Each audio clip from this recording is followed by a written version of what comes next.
సిటీలో rave party culture రోజురోజుకు పెరిగిపోతోంది. సిటీ శివారులే అడ్డాగా రేవ్ పార్టీలు నిర్వహిస్తున్నారు.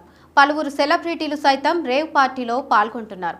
మేడ్చల్ జిల్లా ఘటకేసర్ ఎక్సైజ్ పోలీస్ స్టేషన్ పరిధిలో అనుమతి లేకుండా మందు పార్టీ నిర్వహిస్తుండగా పోలీసులు అడ్డుకున్నారు. ఓ రిసార్ట్లో జరిగిన ఈ ఈవెంట్లో బిగ్ బాస్ ఫేమ్ మహబూబ్ షేక్ను పోలీసులు అదుపులోకి తీసుకున్నట్లు తెలుస్తోంది.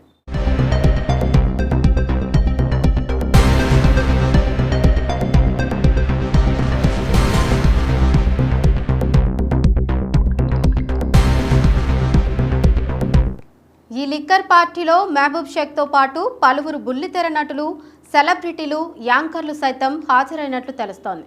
ఫేమస్ ఫీమేల్ యాంకర్ కూడా పార్టీలో పాల్గొని వెళ్లినట్లుగా తెలుస్తోంది. దీనిపై కేసు నమోదు చేసుకున్న పోలీసులు పూర్తి స్థాయిలో దర్యాప్తు చేస్తున్నారు. బర్త్డే పార్టీ పేరుతో ఈ రేవ్ పార్టీ నిర్వహించినట్లు పోలీసులు అనుమానిస్తున్నారు. రిసార్ట్ నుంచి 10 లీటర్ల లిక్కర్, 5 లీటర్ల బీరు బాటిళ్లు స్వాధీనం చేసుకున్నారు.